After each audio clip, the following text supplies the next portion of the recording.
राधे राधे। जय श्री कृष्णा। नमस्कार दोस्तों, आप सभी का आपके अपने चैनल कान्हा प्रेम पर हार्दिक स्वागत है। आज से आप सभी रोजाना कान्हा प्रेम चैनल पर माघ मास महात्म्य की कथाओं को सुनेंगे और आज हम इसका पहला अध्याय सुनेंगे।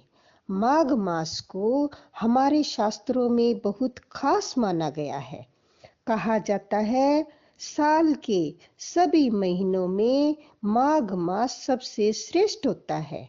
दोस्तों, माघ मास ऐसा समय होता है जब छोटी छोटी चीजें बहुत फल देती हैं।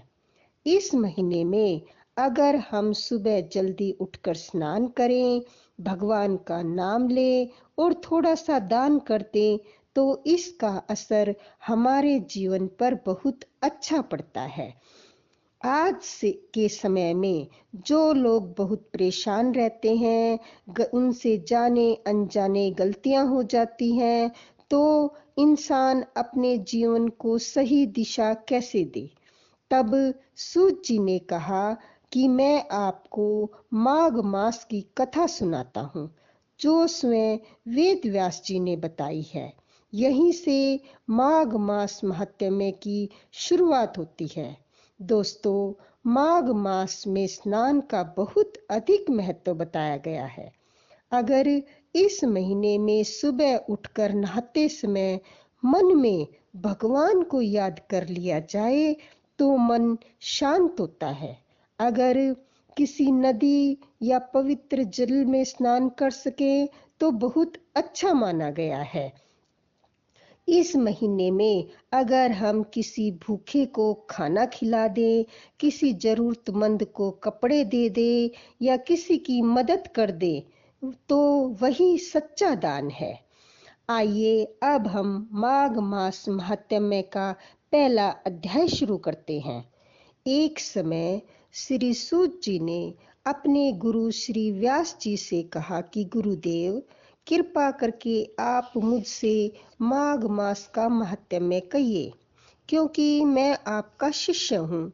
व्यास जी कहने लगे कि रघुवंश के राजा दिलीप एक समय यज्ञ के स्नान के पश्चात पैरों में जूते और सुंदर वस्त्र पहनकर शिकार की सामग्री से युक्त कवच और शोभायमान आभूषण पहने हुए अपने सिपाहियों से घिरे हुए जंगल में शिकार खेलने के लिए अपनी नगरी से बाहर निकले।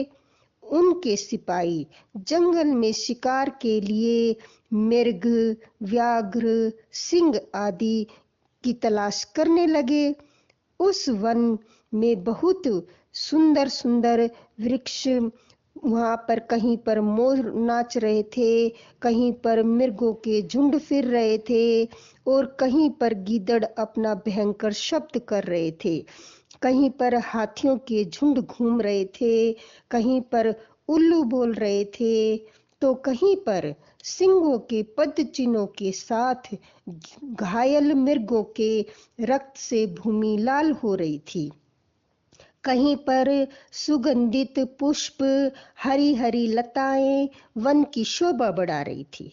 कहीं बड़े बड़े पेड़ खड़े थे तो कहीं पर उन पेड़ों पर बड़े बड़े अजगर, उनकी केंचुलियां भी पड़ी हुई थी। उसी समय राजा के सिपाहियों के बाजे की आवाज सुनकर एक मृग वन में से निकलकर भागने लगा और बड़ी बड़ी चौकड़ियां भरता हुआ आगे बढ़ा। राजा ने उसके पीछे अपना घोड़ा दौड़ाया, परंतु मृग पूर्ण शक्ति से भागने लगा। मृग कांटेदार वृक्षों के एक जंगल में घुसा और राजा ने भी उसके पीछे वन में प्रवेश किया, परंतु दूर जाकर मृग राजा की दृष्टि से ओझल होकर कहीं निकल गया। राजा निर्जन वन में अपने सैनिकों सहित प्यास के मारे अति दुखी हो गए। दोपहर के समय अधिक मार्ग पर चलने से सैनिक थक गए और घोड़े रुक गए। कुछ थोड़ी दूर के बाद राजा ने एक बड़ा भारी सुंदर सरोवर देखा। जिसके किनारे पर घने वृक्ष थे। इसका जल सज्जनों के हृदय के समान पवित्र था। सरोवर का जल लहरों से बड़ा सुंदर लगता था। जल में अनेक प्रकार के जल जंतु, मछलियां आदि घूम रही थी। यह सरोवर अपने जल से सबको सुखी करता था। जैसे मेघ चालक के दुख को हरता है, इस सरोवर को देखकर राजा की थकावट दूर हो गई। रात्रि को राजा ने वहीं पर विश्राम किया और सैनिक पहरा देने लगे और चारों तरफ फैल गए। रात के अंतिम समय में सुकरों के एक झुंड ने आकर अंतिम समय में पानी पिया और कमल के झुंड के पास आया। तब शिकारियों ने सावधान होकर सुकरों पर आक्रमण किया और उनको मारकर पृथ्वी पर गिरा दिया। उस समय सब शिकारी कोलाहल करते हुए बड़ी प्रसन्नता के साथ राजा के पास गए और राजा प्रभात होता हुआ देखकर उनके साथ ही अपनी नगरी की तरफ चल पड़ा। रास्ते में एक तपस्वी को देखा जिसका शरीर तपस्या और नियम के कारण बिल्कुल सूख गया था, जो मृगछाला और वत्कल पहने हुए था। राजा ने ऐसे घोर तपस्वी को देखकर बड़े आश्चर्य से उसको प्रणाम किया और हाथ जोड़कर खड़ा हो गया। तब तपस्वी ने राजा से कहा कि हे राजन, इस पुण्य शुभ माघ मास में इस सरोवर को छोड़कर तुम यहाँ से जाने की इच्छा क्यों करते हो? तब राजा कहने लगा कि महात्मन, मैं तो माघ मास में स्नान के फल को कुछ भी नहीं जानता। कृपा करके आप विस्तार पूर्वक मुझको बतलाइए।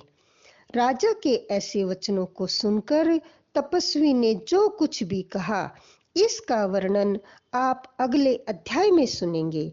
राधे राधे। जय श्री कृष्णा।